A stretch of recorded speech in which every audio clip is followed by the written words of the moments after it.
व्यासपीठावरील उपस्थित मान्यवर, सर्वच मान्यवर आणि आपल्या संगमनेर तालुक्याचे भाग्यविधाते आदरणीय बाळासाहेब थोरात साहेब, त्याचप्रमाणे आपल्या महाविकास आघाडीचे उमेदवार भाऊसाहेब वागचौरे साहेब. आज खरं तर थोरात साहेबांचा आभार मानण्यासाठी इथं आलो. मला भाषण करायचं नाहीये. आभार का मानायचं? कारण की साहेबांनी आज माझ्या मनातली भीती घालवली.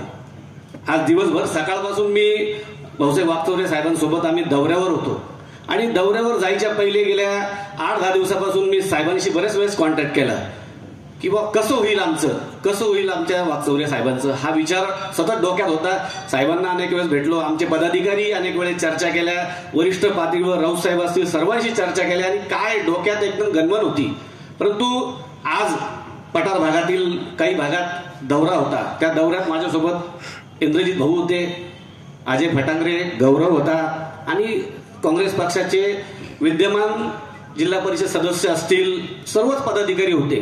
आणि अक्षरशः त्याचे नियोजन पाहिलं, कारण की आम्हाला नियोजन बघायची सवय नाही साहेब. तुमच्या राज्यात आमच्या पुढे कोणी उभंच राहत नाही. आम्ही काय 4-5 माणसं समोर बघायचे आणि त्याच्यात भाषण करायचं आणि मतं मिळवायचे. कारण की मतं देणारे लोक सुद्धा बाहेर एकदम लपून छपून येतात आणि ते मतं देणारे लोक असतात. परंतु आज जे वातावरण पाहिलं पठार भागात की आम्ही 3-3 तास लेट गेलो साहेब, 3 तास कुठं 4 तास लेट गेलो कार्यक्रमात, तरी लोक आमची वाट बघत बसले होते. आमची वाट, भाऊसाहेब वागचौरे आमचे उमेदवाराची वाट बघत बसले होते. आणि जेवढे लोक भेटले ते 100% लोक म्हणत होते की आमच्या गावातून, काही लोकांनी सांगितलं 60%, 70%.